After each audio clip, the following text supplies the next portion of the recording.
Good evening. Ang tama siguro ay good morning. Pero pag ganitong oras ay good day sapagkat karamihan ng ating mga Facebook family na mag-hello ngayong oras ay mga kababayan nating OFWs or mga kababayan natin na sa abroad or yung mga katulad ko na medyo mas gabi pagkagising. Hello Nika. Thank you for joining me tonight. Actually, nag-hello si Nika. Pero, magkakasama po kami kasi, as you know, CIA 365, Cayetano in Action 365, fino-focus natin dito mga relevant topics about values, about direction, vision. We're talking about yung buhay natin. Of course, politics is always part of our life. Ronalyn Garsula Sarad, yan, officially ikaw una. Kasi nandito naman si Nika eh. Mary Ann C. Ramos, good morning. Han Abaw, Jennifer Rinos, Rod Parajado, Renz Marlon Balahadja Sanchez, shout out from Doha, si Joey Seraficad. Assalamualaikum po sa mga kapatid natin na nasa Middle East, mga nasa Luzon, Visayas, Mindanao. Maayong gabi o maayong buntag sa kaninyong tanan. Harold Uy, watching from France. Wow, yan sa France. Yan. Sabi ni Lani, nagaya si Ambassador Ed, ang ating bagong ambassador sa Paris. But like many, traveling to Europe is a dream at medyo busy. But tignan natin. Kim Dax, hello, watching from Kuwait. Kamusta po mga taga Kuwait?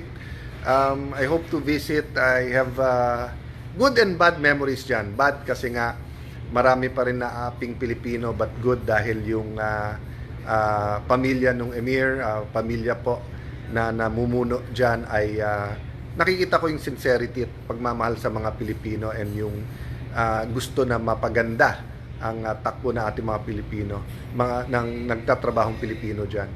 Sheila Abayon, tama ba? Jason Bike Tan, John S. Cruz, Abiyap, nasa Kuwait din yan. So guys, taping kami ni Kuya Boy. Ito yung one-on-one kapag ka-political yung pinag-uusapan. Kasi nga, hindi natin maiiwasan na nung Wednesday, may napag-usapan yung decision ng Supreme Court doon sa Duterte versus House of Representatives. So, hinimay namin ni Kuya Boy yun at hopefully, we can contribute to the discussion. MG, hi from Nagoya, Japan. So, kakasabi ko lang kay Kuya Boy na we really have to visit Osaka doon sa nandun kasi yung World Expo ngayon. And of course, Tokyo. But kahit saan kasi sa Japan, maganda talaga.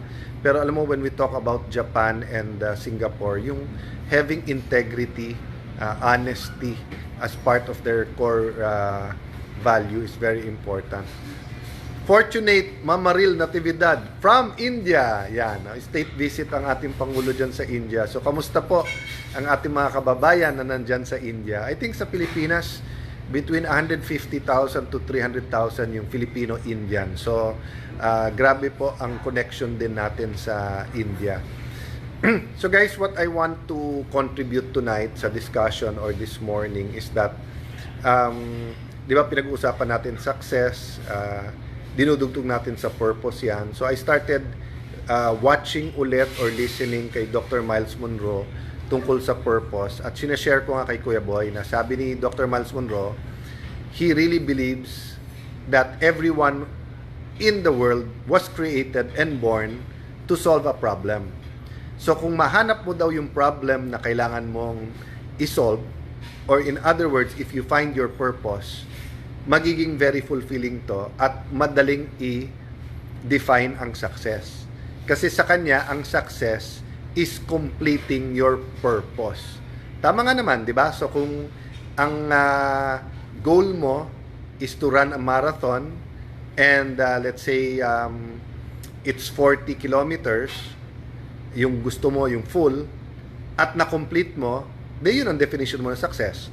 Kung ang goal ko maging abogado, so nag-pre-law ako and then nakapasa ako ng law and then nag-bar exam ako, na-complete ko, then yun yung success. But inuugnay nga ni Dr. Miles Monroe yung purpose ng buhay natin sa success. Kasi yung iba, halimbawa, at the end of your life, you have 3 billion pesos.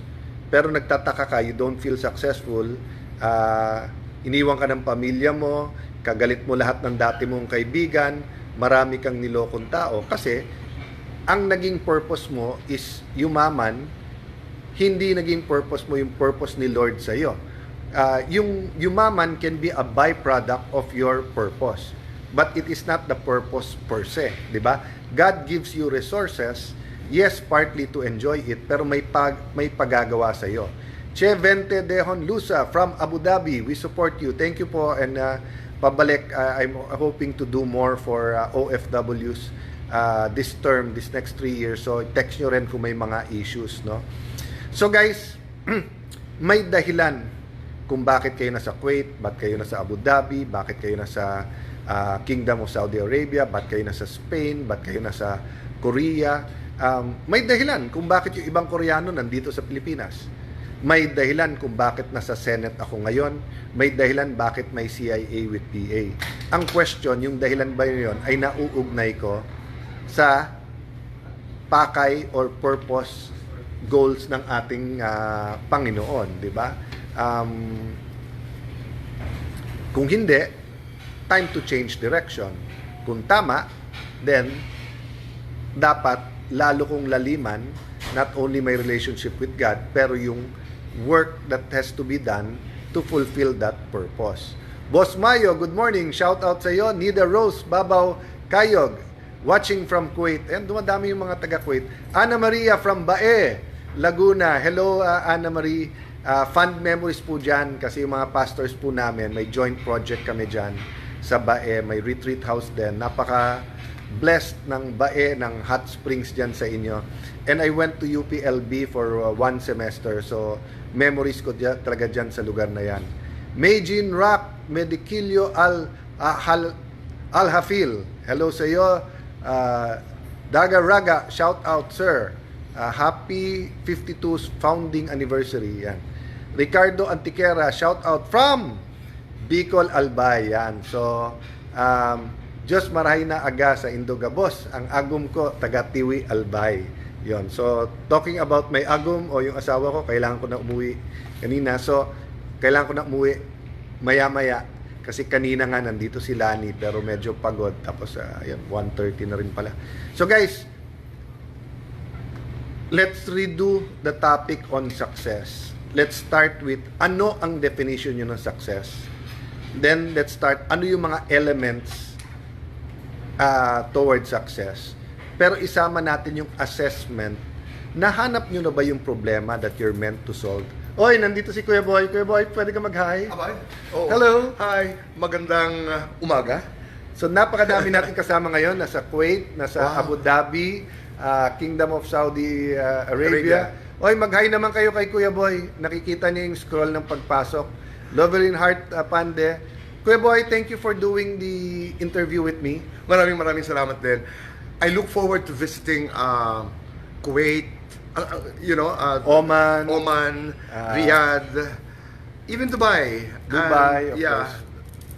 The Gulf, Bahrain, tama. Qatar. Kanina maraming taga Qatar. I've been to Bahrain mga 2-3 beses. I enjoy the place. What's amazing sa akin doon, Kuya Boy, grabe ang pagmamahal ng mga locals doon sa Pilipino. Mahal na mahal po. Wherever you go, whether you go to Bahrain, you go to Qatar, you go to Saudi, mataas ang tingin na sa Pilipino at yung pag nakitang mukha kang Pinoy, sisigawan ka agad, pare! Alam mo ba, Kuya Alan, there was a time, many decades, pero matagal na, I think one of the, yung ng Emir of Bahrain was Filipino. So, actually, yung generation below me, no? So, kung yung tatay ko first, ako second, yung third, Kuya Boy, marami sa kanila, ang nani nila, Pilipina. Tama. So, I think it's Bahrain and Qatar, maraming marunong mag-Tagalog, may mga marunong mag-Bisaya. Yeah. So, guys, good morning sa inyong lahat. Kuya Boy, thank you ulit. Magandang umaga. Mag-iingat po kayong lahat. Sige, so maybe by the weekend, latest Monday siguro Kuya Boy, no? Mapopost natin yung discussion namin tungkol sa impeachment. So ihiwalay ko lang guys ha, pagka dito pag-usapan muna natin yung pang-araw-araw na topic, how to better ourselves. Sino tayo, why are we here, saan tayo galing, saan tayo papunta, ano yung values na importante sa atin. Kasi pag hinalo natin, may iiba yung discussion. And kasi pagka politika, for example, parang sports, di ba? Pag sinabi kong sinong team nyo, konting debate, politika medyo, but we want to discuss it thoroughly. But here, kasi we want everyone welcome, everyone to feel at home, and then everyone to be kung ano opinion nila. Sorry guys, nag-in and out yung internet. So I guess that's reminder. Pete Valdez from Bohol, maadyong aga o maadyong buntag sa kaninyong tanan. Icam Gutierrez Puebla from Dubai. Yan, sige, naglabasan ng ating mga kababayan from the Gulf States and from the Middle East. Gemma from Cebu ba yun? So, Jong Gindo from Qatar, from Doha.